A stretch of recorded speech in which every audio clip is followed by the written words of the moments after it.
അതിജീവനത്തിന്റെ കരുത്തുറ്റ മാതൃകയാവുകയാണ് വയനാട് വെള്ളാർമല സ്കൂളിലെ വിദ്യാർത്ഥികൾ.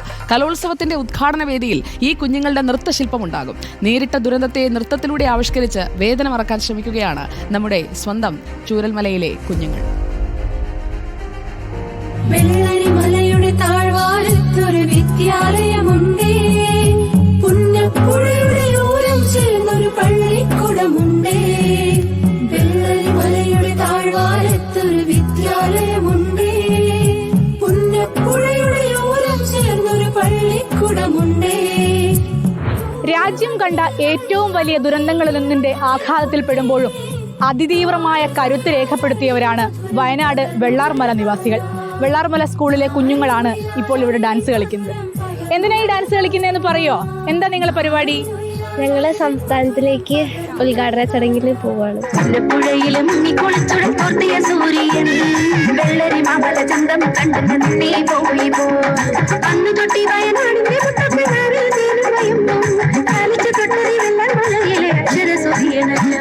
അതായത് സംസ്ഥാന കലോത്സവത്തിന്റെ ഉദ്ഘാടന ചടങ്ങിൽ ഇവരുടെ നൃത്തശില്പവുമുണ്ട്. സംസ്ഥാന സർക്കാർ ഇവരോട് പ്രത്യേകമായി അഭ്യർത്ഥിച്ച് ഇവർ പഠിക്കുകയാണ്. നേരത്തെ നമ്മളൊക്കെ ഏറെ കേട്ട് പരിചയമുള്ള വെള്ളരിമലയുടെ താഴ്വാരത്തൊരു വിദ്യാലയമുണ്ട് എന്നുള്ള പാട്ട്, അതിന്റെ തുടർച്ചയായാണ് ഈ പാട്ട് എഴുതിയിരിക്കുന്നത്. ഇവർക്കിപ്പോൾ സ്വന്തമായി സ്കൂളില്ല. അതായത് സ്വന്തം സ്കൂൾ മുറ്റത്ത് നിന്ന് കളിച്ചു പഠിക്കേണ്ട കുഞ്ഞുങ്ങൾ മറ്റൊരു സ്കൂൾ, അതായത് ഗവൺമെന്റ് LP സ്കൂൾ മേപ്പാടി വന്നിട്ടാണ് ഈ ഡാൻസ് ഒക്കെ പഠിക്കുന്നതും ഒപ്പം അവരുടെ പഠന പ്രവൃത്തികളൊക്കെ നടക്കുന്നതും ഗവൺമെന്റ് LP സ്കൂൾ മേപ്പാടി വെച്ചിട്ടാണ്. ഭയങ്കര സങ്കടമുണ്ട്. സ്വന്തം സ്കൂളല്ലല്ലോ, ഞങ്ങളുടെ സ്കൂളായിരുന്നു ഞങ്ങൾക്ക് ഏറ്റവും ഇഷ്ടപ്പെടുക. എല്ലാവരും ഞങ്ങൾ അറിയുന്നവർ തന്നെയായിരുന്നു. അപ്പൊ അവരൊക്കെ പോയിന്നപ്പോഴും അക്സെപ്റ്റ് ചെയ്യാൻ പറ്റുന്നില്ല. കാരണം അവരൊക്കെ എപ്പോഴും കൂടി ഉണ്ട്. അവര് ഇല്ല എന്നുള്ളൊരു വിഷമം ഇപ്പോഴും ഉണ്ട് ഞങ്ങൾക്ക്. ഇപ്പൊ ചാരത്തിൽ നിന്ന് ഉയർന്നു വന്നതുപോലെ നിങ്ങൾ ആ ദുരന്തത്തിൽ നിന്നൊക്കെ അതിജീവിച്ച് വന്നു എന്ന് എല്ലാവരും കാണിക്കണമെന്നുണ്ട്. ഒരു നാടിൻ കൈകളായിരം ഒന്നായി ഒത്തുപിടിച്ചു, ഒരു 100 മനസ്സുകളും നിറ്റൊറ്റ മനസ്സായി നിന്നുദിച്ചു. വെള്ളാർമലയിൽ ഉദിച്ചു ഒരക്ഷര മകര ജ്യോതി, വെള്ളാർമലയിൽ ഉദിച്ചു ഒരക്ഷര മകര ജ്യോതി. ഈ വെള്ളരിമലയുടെ താഴ്വാരത്തൊരു വിദ്യാലയമുണ്ട് എന്നുള്ള പാട്ട് എഴുതിയത് ഉണ്ണിമാഷാണ്. ഉണ്ണിമാഷ നമ്മൾ ആ ദുരന്ത സമയത്തൊക്കെ കണ്ടതാണ്.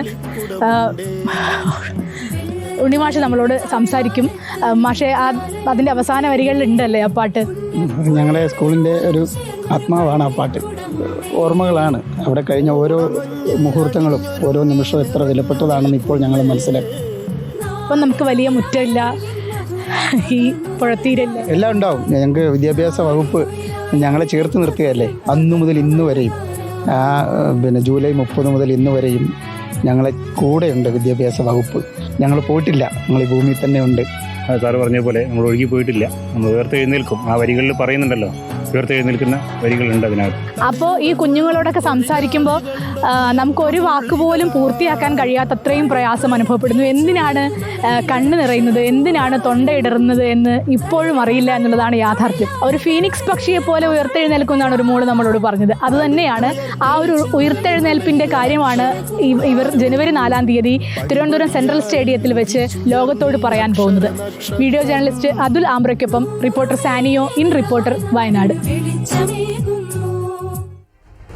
ഇതിനെ നമ്മൾ അതിജീവനമെന്ന് വിളിച്ചില്ലെങ്കിൽ മറ്റെന്തിനെയാണ് വിളിക്കുക? ചൂരൽമല ദുരന്തത്തിൽ വെള്ളാർമല സ്കൂളിലെ 33 കുഞ്ഞുങ്ങളുടെ ജീവനാണ് പൊലിഞ്ഞത്. ആ കുഞ്ഞുങ്ങൾക്കുള്ള സ്മരണാഞ്ജലിയായി കലോത്സവ വേദിയിലെ ഉദ്ഘാടന വേദിയിലേക്ക് ആ സ്കൂളിലെ തന്നെ കുഞ്ഞുങ്ങളുടെ നൃത്തശില്പം എത്തുന്ന വിവരമാണ് സാനിയോ പങ്കുവച്ചത്.